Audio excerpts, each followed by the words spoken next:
ಜಿ5 ಇರುವಾಗ ನೀವು ನಿಮ್ಮ ನೆಚ್ಚಿನ ಶೋಗಳನ್ನ ಎಂದಿಗೂ ಮಿಸ್ ಮಾಡಿಕೊಳ್ಳುವುದಿಲ್ಲ. ಅದು ಸಂಪೂರ್ಣ ಉಚಿತವಾಗಿ.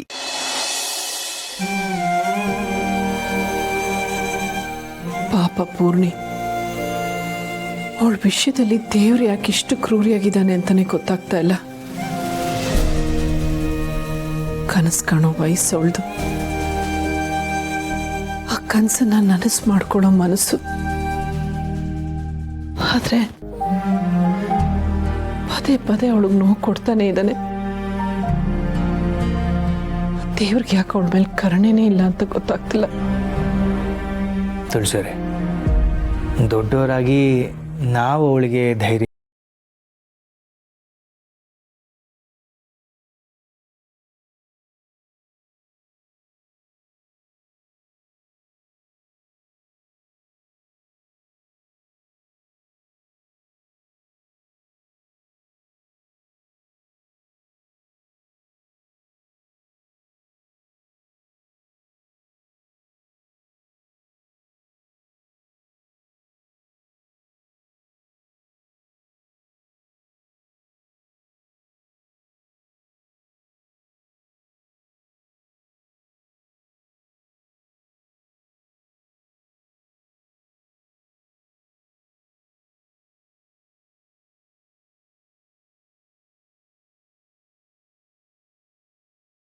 ಅಲ್ಲ. ಇಂಥದ್ರಲ್ಲಿ ನೀವೇ ಹೀಗೆ ದೇವರನ್ನ ದೂರಿದ್ರೆ ಹೇಗೆ ಹೇಳಿ? ನಿಜ ಮಾಧವರೇ, ವಾಸ್ತವ ಅಂತ ಯೋಚನೆ ಮಾಡಿದಾಗ ನೀವು ಹೇಳೋದೆಲ್ಲ ಸರಿ ಅನ್ಸುತ್ತೆ. ಆದರೆ ಮನ್ಸಿಗೆ ಅದನ್ನೆಲ್ಲ ಒಂದೇ ಸಲ ಒಪ್ಕೊಳ್ಳೋದಕ್ಕೆ ಕಷ್ಟ ಆಗತ್ತೆ. ಸುಖ ದುಃಖ ಎರಡನ್ನೂ ಒಂದೇ ರೀತಿ ಒಪ್ಕೊಂಡು ಯಾವಾಗಲೂ ನಗ್ನಗ್ತಾ ಇದ್ರೆ ನಮ್ಮನ್ನ ಯೋಗಿಗಳು ಅಂತಾರೆ. ಆದ್ರೆ ಅಂಥ ಶಕ್ತಿ ಆಗಲಿ ಸಿದ್ಧಿ ಆಗಲಿ ನಮಗಿಲ್ಲ. You are right. After all ನಾವೆಲ್ಲ ಸಾಮಾನ್ಯ ಮನುಷ್ಯರು. ಜೀವನದಲ್ಲಿ ಏರುಪೇರು ಆಗ್ತಾನೆ ಇರುತ್ತೆ. ನೋವಾದಾಗ ಕಣ್ಣೀರು ಬರುತ್ತೆ, ಖುಷಿ ಆದಾಗ ನಗು ಬರುತ್ತೆ. ಆದರೆ ಆ ಏರಿಳಿತಗಳನ್ನು ಮೀರಿ ಬದುಕೋದಕ್ಕೆ ಸಾಧ್ಯವಾದಷ್ಟು ಪ್ರಯತ್ನ ಮಾಡಬೇಕು. ನಮ್ಮ ಮಕ್ಕಳಿಗೆ ನಾವೇ ಶಕ್ತಿಯಾಗಿ ನಿಂತ್ಕೋಬೇಕಲ್ವಾ? ಸರಿ, ಇವತ್ತು ಹಾಸ್ಪಿಟ್ಲಿಗೆ ಹೋಗಬೇಕು. ನಿನ್ನೆ ಅಂತೂ ಹೋಗೋಕ್ಕಾಗಲಿಲ್ಲ, ನಿಮಗೆ ಮನಸ್ಸಿರಲಿಲ್ಲ. ಇವತ್ತು ಹೋಗಲೇಬೇಕು. ಹಾಂ, ಬನ್ನಿ ಹೋಗ್ಬೇಡ. ಮಾಧವ್ ಅವರೇ, ನೀವ್ಯಾಕೆ ನನ್ನ ಜೊತೆ ಬರ್ತೀರಾ? ನೀವು ಕೆಫೆಗೆ ಹೋಗಿ, ನಾನು ಹಾಸ್ಪಿಟ್ಲಿಗೆ ಒಬ್ಬಳೇ ಹೋಗಿ ಬರ್ತೀನಿ. ತುಳಸಿಯವರೇ, ಕೆಫೆ ಕೆಲಸ ಎಲ್ಲ ಇವಾಗ ಮಹೇಶ ನೋಡ್ಕೋತಿದ್ದಾನೆ. ಅವನಿಗೆ ಇಷ್ಟು ದಿನ ಮನೇಲೇ ಇದ್ದು ಬೋರ್ ಆಗಿದೆ. ಅವನು ಈ ಕೆಲಸ ಎಲ್ಲ ನಾನೇ ಮಾಡ್ತೀನಿ ಅಂತ ಇಷ್ಟಪಟ್ಟು ಹೋಗ್ತಿದ್ದಾನೆ. ಬನ್ನಿ, ನಾನು ನೀವು ಹಾಸ್ಪಿಟ್ಲಿಗೆ ಹೋಗ್ಬೇಡ. ಮಾಧವ್ ಅವರೇ, ನೀವು ಮಗು ಬಗ್ಗೆ ಇನ್ನೊಂದ್ಸತಿ ಯೋಚನೆ ಮಾಡಿದ್ದಿದ್ರೆ. ಯೋಚನೆ ಮಾಡುವಂಥದ್ದು ಏನೂ ಇಲ್ಲ ತುಳಸಿಯವರೇ. ನಾನು ಈಗಾಗಲೇ ಹೇಳಿದ್ದೀನಿ ನಿಮಗೆ, ನನಗೆ ನಿಮಗಿಂತ ಹೆಚ್ಚಿನದು ಈ ಪ್ರಪಂಚದಲ್ಲಿ ಏನೂ ಇಲ್ಲ ಅಂತ. ಪದೇ ಪದೇ ಅದನ್ನೇ ಕೇಳಬೇಡಿ.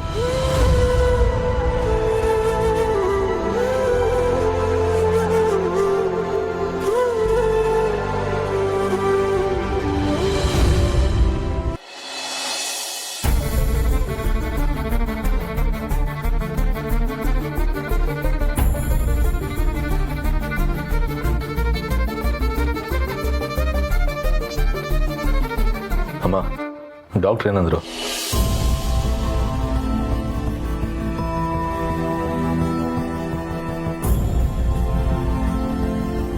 ಯಾಕಮ್ಮ, ಏನಾಯ್ತು? ಏನಾಯ್ತು? ಏನಾದ್ರು ಮಾತಾಡು.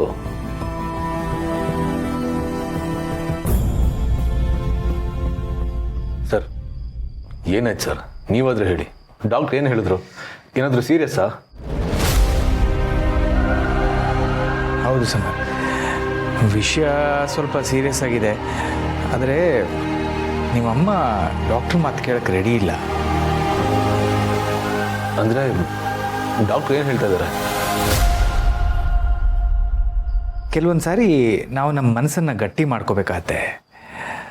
ನಾನು ತುಳಸಿಯವ್ರಿಗೆ ಅದನ್ನೇ ಹೇಳ್ತಾ ಇದ್ದೀನಿ.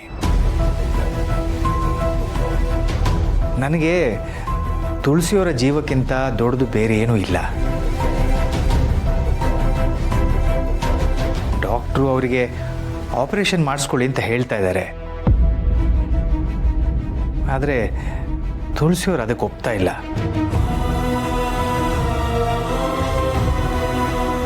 ಅಮ್ಮಂಗೆ ಆಪರೇಷನ್ ಮಾಡಿದ್ರಷ್ಟೇ ಅವ್ರು ಉಳಿಯೋದ? ಅಮ್ಮಂಗೆ ಆಪರೇಷನ್ ಅಂದರೆ ಭಯ ಆಗ್ತಿರ್ಬೋದಾ? ಅಮ್ಮ, ಆಪರೇಷನ್ ಯಾಕೆ ಬೇಡ ಅಂತಿದ್ಯಾ? ನಿನ್ನ ಜೀವಕ್ಕಿಂತ ದೊಡ್ಡದು ಬೇರೆ ಏನೂ ಇಲ್ಲ ಅಮ್ಮ.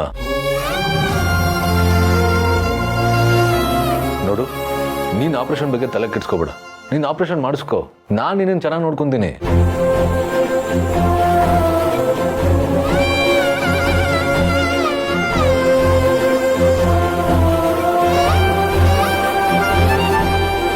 ಪಾಪ ಸಮರ್ಥ, ತುಳಸಿಯವರು ಗರ್ಭಿಣಿ ಅಂತ ಗೊತ್ತಾದಾಗಲೂ ಅವರಿಗೆ ಸಪೋರ್ಟಿವ್ ಆಗಿ ನಿಂತ್ಕೊಂಡ. ಈಗಲೂ ಅವ್ರಿಗೆ ಧೈರ್ಯ ತುಂಬೋ ಕೆಲಸ ಮಾಡ್ತಿದ್ದಾನೆ. ನಿಜವಾಗ್ಲೂ ಮಕ್ಕಳು ಅಂದರೆ ಹೀಗಿರಬೇಕು.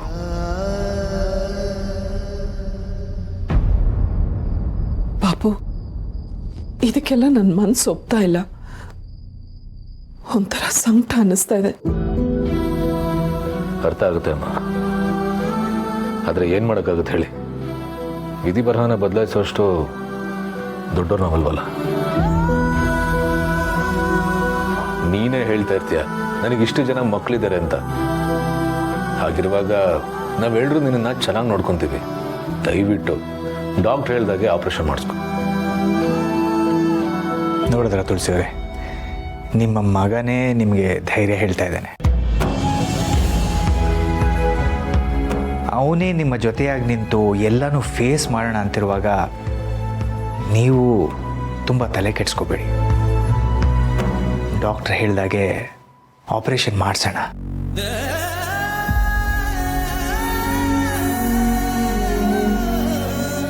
ಆಪರೇಷನ್ ಮಾಡಿಸೋದಾದ್ರೆ ಯಾವಾಗ ಮಾಡಿಸ್ಬೇಕಾಗುತ್ತೆ? ಇನ್ನೂ 10 ದಿನ ಟೈಮ್ ಇದೆ. ಅಷ್ಟರಲ್ಲಿ ಮಾಡಿಸಿದ್ರೆ ಒಳ್ಳೆಯದು ಅಂತ ಡಾಕ್ಟ್ರ್ ಹೇಳಿದ್ದಾರೆ. ಸರಿ, ಹಾಗೆ ಆಗಲಿ. ಅಮ್ಮ, ನೀನು ಧೈರ್ಯವಾಗಿರು. ಅದೆಂಥದೇ ಪರಿಸ್ಥಿತಿ ಬಂದರೂ ನಾವೆಲ್ಲರೂ ನಿನ್ನ ಜೊತೆ ಇರ್ತೀವಿ. ಸರ್, ಅಮ್ಮನ ಚೆನ್ನಾಗಿ ನೋಡ್ಕೊಳ್ಳಿ.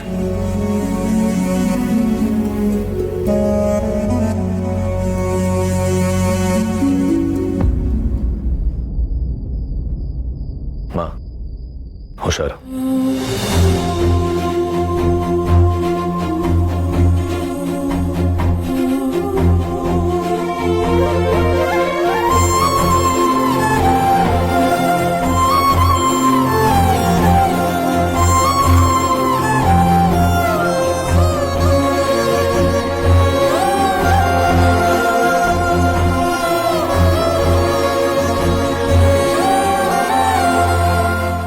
ZEE5 ಆಪ್ ಡೌನ್ಲೋಡ್ ಮಾಡಿ ಎಲ್ಲಾ ಸಂಚಿಕೆಗಳನ್ನು ಸಂಪೂರ್ಣ ಉಚಿತವಾಗಿ ನೋಡಿ.